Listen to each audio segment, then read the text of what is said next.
So yo guys welcome back to the channel. स्वागत है तुम सबका ब्लू लॉक की एक और नई वीडियो में। तो जैसा तुम्हें पता है ब्लू लॉक का नया चैप्टर नंबर 354 आ चुका और ये चैप्टर हमेशा की तरह पीक रहने वाला है। तो बिना किसी देरी के चलो इस वीडियो को स्टार्ट करते हैं। चैप्टर की स्टार्टिंग होती है अनाउंसर की आवाज के साथ और इंग्लैंड और जापान के फैंस खुशी से और एक्साइटमेंट से चिल्ला रहे हैं। चैप्टर की ओपनिंग टैगलाइन कहती है इंग्लैंड के खिलाफ सब कुछ दांव पर लगाते हुए मैच की शुरुआत की तरफ एक्सपेक्टेशंस और ईगो दोनों को साथ लेकर बढ़ना है। और इस चैप्टर का टाइटल रहने वाला in the middle of a dream, जो कि सुनने में काफी ज्यादा अच्छा लग रहा है। अनाउंसर बोलना शुरू करता है under 20 world cup group A final match फेटेड battle ground, Japan के फुटबॉल के फ्यूचर का सबसे बड़ा गैम्बल अब हमारे सामने है। के बाद हमें स्टेडियम का डबल स्प्रेड पेज दिखता है जहां इंग्लैंड और जापान के दो जायंट्स फ्लैग पूरे स्टेडियम में लहराया जा रहा है और हमें ग्रुप ए का करंट पॉइंट टेबल भी दिखाया जाता है। और बिल्कुल इस जंग का स्टेज और कोई नहीं बल्कि ब्लू लॉक स्टेडियम ही है। आज आसमान बिल्कुल साफ है। जापान आज फुटबॉल के बर्थ प्लेस यानी माइटी इंग्लैंड को चैलेंज करने जा रहा है। ये एक बहुत बड़ा ओपनिंग मैच है जो डिसाइड करेगा कि कौन सी टीम फाइनल्स टूर्नामेंट में एडवांस करेगी। हालांकि जापान पॉइंट्स के मामले में इंग्लैंड के बराबर ही है, लेकिन गोल डिफरेंस की वजह से जापान फिलहाल थर्ड पोजीशन पर है, इसलिए यहाँ टाई स्कोर यानी मैच ड्रॉ होना भी अलाउड नहीं होगा बिल्कुल। के बाद में ब्लू लॉक की टीम का लाइनअप दिखाया जाता है। हम देखते हैं अनाउंसर को जो स्टार्टिंग लाइनअप के बारे में बता रहा होता है कि ब्लू लॉक इस बार 4-1-4-1 फॉर्मेशन के साथ उतर रहा है, जिसमें गोलकीपर है अपना गागामारू, सेंटर बैक्स पर आईक्यू और आरयू, लेफ्ट फुल बैक पे क्यूरा, राइट फुल बैक पे रियो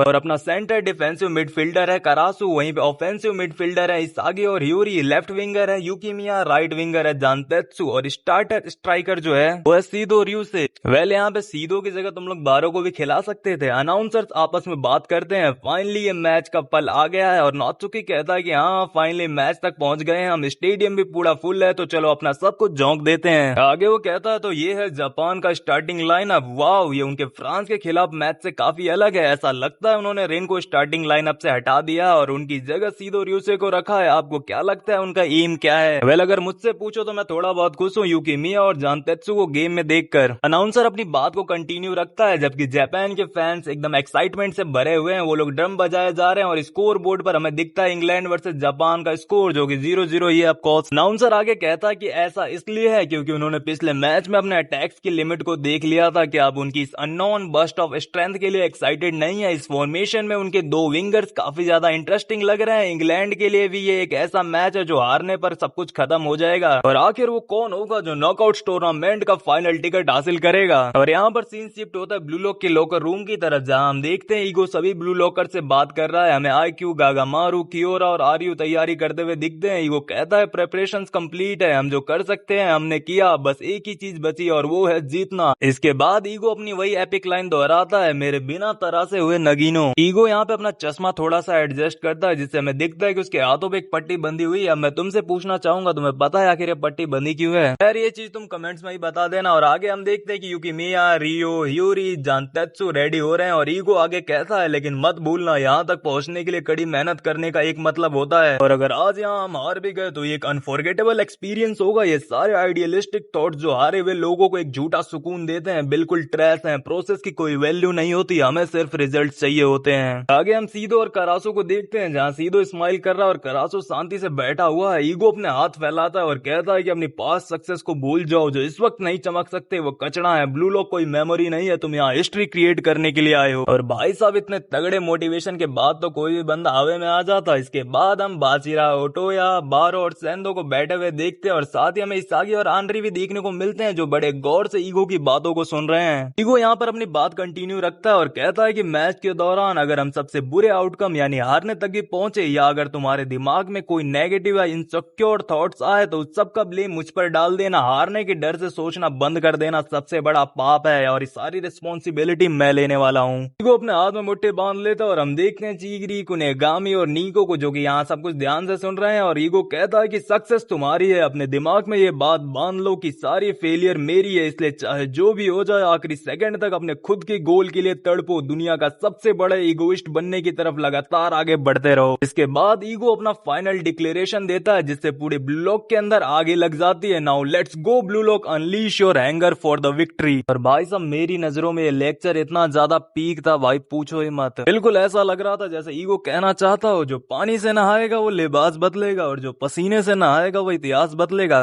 वेल शायद ये मैंने ज्यादा बोल दिया, खैर चलो चैप्टर में आगे बढ़ते हैं। इसके बाद हमें कॉरिडोर का सीन दिखाया जाता है है जहाँ पे सारे ब्लू लॉकर्स अब फील्ड की तरफ आगे बढ़ रहे हैं और यहाँ पे हमें एक डायलॉग भी सुनने को मिलता है, हालांकि पता तो नहीं है कौन कह रहा है, पर वो कह रहा है कि जब अटैक और डिफेंस के बीच स्विच करो तो अपनी पोजीशनिंग को लेकर कॉन्शियस रहना। मैं डिफेंस की आखिरी लाइन आप पर छोड़ रहा हूँ कैप्टन, मतलब सोच रहा हूँ इन बंदों को अभी भी आईक्यू से उम्मीद है। आगे इनमें से ही कोई एक कहता है कि चलो वाइल्ड चलते हैं जानतेत्सु, और शायद जानतेत्सु ही रिप्लाई करता है कि ओके यूकी, एक डबल ग्लासेस अटैक राइट। और यहाँ पे इस आगे चलते हुए फिर से अपना ही ख्यालों में खो जाता है और वो खुद से ही कहता है कि ब्लू लॉक एक सुपर डार्क हॉर्स है। मैंने सबको ये बात इसलिए कही थी क्योंकि मैंने सबके ईगोज को अपने खुद के ईगो ट्रेड के साथ लिंक करना चाहा था, एक रेबल का गेम मैकेनिक जो नंबर 1 को डिवोर करने जाता है ताकि मैं एक बार फिर से टीम का सेंटर बन सकूं। इस आगे यहाँ पे करासु की अवेकनिंग को याद करता है, सीधो के ड्रैगन हेडर गोल को, जानतेत्सु की रेस, राइची यूकीमिया का स्वॉर्ड स्क्रू और कियोरा का बैकस्पिन पास भी याद करता है और आगे बोलता है कि हमने अब तक अपने ईगोज को साफ करना कंटिन्यू रखा है, लेकिन हर एक ईगो जितना ज्यादा साफ होता है उसका इवोल्यूशन और डायरेक्शन दूसरों से उतना यूनिक और अलग हो जाता है। ये एक नेचुरल फेनोमेना है और इसी वजह से एक ईगो को दूसरे से डायरेक्टली लिंक करना काफी ज्यादा मुश्किल हो जाता है। ऐसी सिचुएशन में जो चीज सबसे ज्यादा इफेक्टिव होती है वो है एक कॉमन गोल। जब दो लोग डायरेक्टली कोऑपरेट नहीं भी कर सकते तब भी लोग साथ चल सकते हैं अगर उनका ऑब्जेक्टिव एक हो। हमने अपनी अब तक की बैटल्स में इसका एक्सपीरियंस किया है। और यहाँ पर हमें एक और सीवी डायग्राम देखने को मिलता है जहाँ सारे ब्लू लॉक के कैरेक्टर्स एक ही गोल की तरफ खींचे चले आ रहे हैं और एक पैरेलल दिखता है जहाँ सारे ब्लू लॉकर्स एक डार्क हॉर्स पजल पीस की तरफ बढ़ रहे हैं। फर्दर मोर लोगों की गिनती जितनी ज्यादा बढ़ती है एक बड़े ऑब्जेक्टिव की जरूरत उतनी ही ज्यादा होती है जो सबके पर्पस को आपस में जोड़ सके। और यही वजह है कि राइट नाउ एक सुपर डार्क हॉर्स बनकर दुनिया को डिवोर करने का ये बड़ा ऑब्जेक्टिव ही ब्लू लॉक का सबसे बड़ा इंजन बनेगा जो हमें एक सिंगल फाइटिंग ग्रुप में यूनाइट करेगा और इस चैलेंज की तरफ आगे बढ़ाएगा। और आगे हमें गागामारू और कियोरा के भी डायलॉग सुनाई देते हैं जहाँ वो दोनों कहते हैं कि all right let's do this, मैं जीत का रास्ता ढूंढ ही लूंगा। और यहाँ पे इस आगे अभी भी लोकी, यूगो और फ्रांस के खिलाफ अपने मिस हुए शॉट के बारे में सोच रहा है और कहता है कि टीम का माइंडसेट यूनिफाई हो चुका है। अब सवाल ये है कि मैं एज अ रेबल अपने गोल कैसे स्कोर करने वाला हूँ। जब से हम फ्रांस से हारे हैं मैं सिर्फ फ्रस्ट्रेशन, डिसपेयर और डिफीट का एक्सेप्टेंस ही फील किया है। इस आगे फिर जापान अंडर-20 गेम में अपने लक गोल को, पीएक्सजी के खिलाफ अपने फाइनल गोल और रिन के साथ अपने कंबाइंड शॉट को याद करता है और कहता है कि क्योंकि अब तक जब भी मैं मैच को लक की बैटल में लेकर गया हूँ बिल्कुल जैसा मैंने सोचा था, मैं 100% वक्त जीता हूँ और फिर भी पिछली बार रिजल्ट फेलियर था। ये प्रूव करता है कि जो मैं अभी हूँ वो दुनिया का बेस्ट बनने के लिए काफी नहीं है। अगर फुटबॉल का कोई भगवान है तो पक्का वो मेरा टेस्ट ले रहा है। तभी एक प्योर सफेद व्हाइट पंख नीचे गिरता और इस आगे बढ़ने लगता। इस आगे टनल से बाहर निकलता और उसके आसपास ये फेदर्स गिर रहे हैं और उसका ईगो स्मोक के साथ फ्लेयर कर रहा है। यहाँ पर इस आगे एक और क्रेजी लाइन कहता है, वो कहता है कि क्या योइची इसागी अभी भी कुछ नया बन सकता है? मेरा ईगो टेस्ट किया जा रहा है, मुझे अंडर एस्टिमेट मत करना गॉड। चैप्टर के फाइनल पैनल में हम इसागी को फील्ड पर चलते हुए देखते हैं जबकि उस पर ये गॉड ऑफ सॉकर के फेदर्स गिर रहे हैं। इसागी की बात यहाँ अभी भी खत्म नहीं हुई। वो एंड में कहता है कि लाइक हेल मैं इसे तब तक खत्म नहीं होने दूंगा जब तक मैं अपने सपनों के बीच में हूँ। और चैप्टर की क्लोजिंग टैगलाइन कहती है, इस ईगो के साथ दुनिया में रिवोल्यूशन लेकर आओ। अंडरडॉग्स की ये डिसाइसिव बैटल फाइनली शुरू होती है। और इसी के साथ ये चैप्टर यहीं पे खत्म होता और मेरी नजरों में चैप्टर एब्सोल्युटली पीक था भाई, कुछ ज्यादा ही क्रेजी चैप्टर था ये। और अगले चैप्टर का नाम रहने वाला है 1 to Infinity और अगले हफ्ते कोई ब्रेक नहीं है तो ये चैप्टर तुम्हें जल्दी देखने को मिल जाएगा। और मैं तुम्हें बताना चाहूंगा कि मैंने चैप्टर फैन ट्रांसलेशन देखकर एक्सप्लेन किया है तो हो सकता है इसमें कुछ चीजें मिस हो रखी हों, तो एक बार जब ऑफिशियल चैप्टर आए तो उसे जरूर चेकआउट करना। तो तब तक के लिए बाय बाय, मिलते हैं तुमसे ब्लू लॉक की नई वीडियो में।